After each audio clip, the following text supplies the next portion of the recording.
بسم اللہ الرحمن الرحیم۔ پھر ایک کھلا خط مولانا زبیر کے نام۔ محترم مولانا صاحب، آپ کے ساتھ پہلے بھی کچھ معاملات پر گفتگو ہوئی تھی، لیکن آج پھر ایک نئے موضوع پر آپ سے رجوع کر رہا ہوں۔ مولانا صاحب، ہم سب اللہ کے بندے ہیں اور ہمارا ایمان ہے کہ ہر معاملے میں حق اور سچائی کی جیت ہوگی۔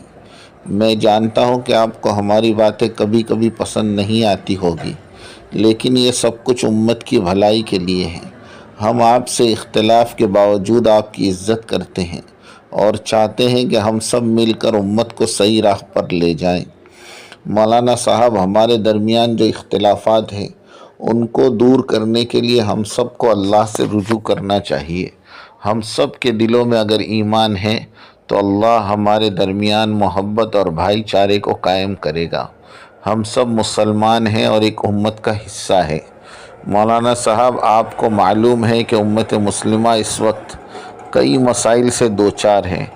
ایسے میں اگر ہم آپس میں اختلافات کو ہوا دیتے رہے تو امت مزید تقسیم ہو جائے گی۔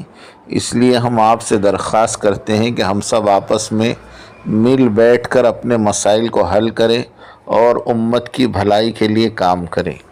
مولانا صاحب، آپ کی قیادت ہمارے لیے اہم ہے، لیکن قیادت کا مطلب یہ نہیں کہ باقی سب کی باتوں کو نظر انداز کر دیا جائے۔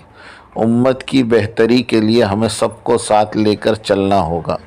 اختلاف رائے کوئی بری چیز نہیں، لیکن جب یہ اختلاف نفرت میں بدل جائے تو یہ امت کے لیے نقصان دہ ہو جاتا ہے۔ مولانا صاحب، میں آپ سے درخواست کرتا ہوں کہ آپ امت کے اتحاد کے لیے قدم بڑھائیں اور سب کو ساتھ لے کر چلیں۔ اگر ہم سب مل کر کام کریں گے تو اللہ کی مدد ہماری شامل حال ہوگی اور ہم سب کامیاب ہوں گے۔ والسلام، آپ کا خیر خواہ سید واصف الاسلام۔ تاریخ 2 جنوری سن 2025۔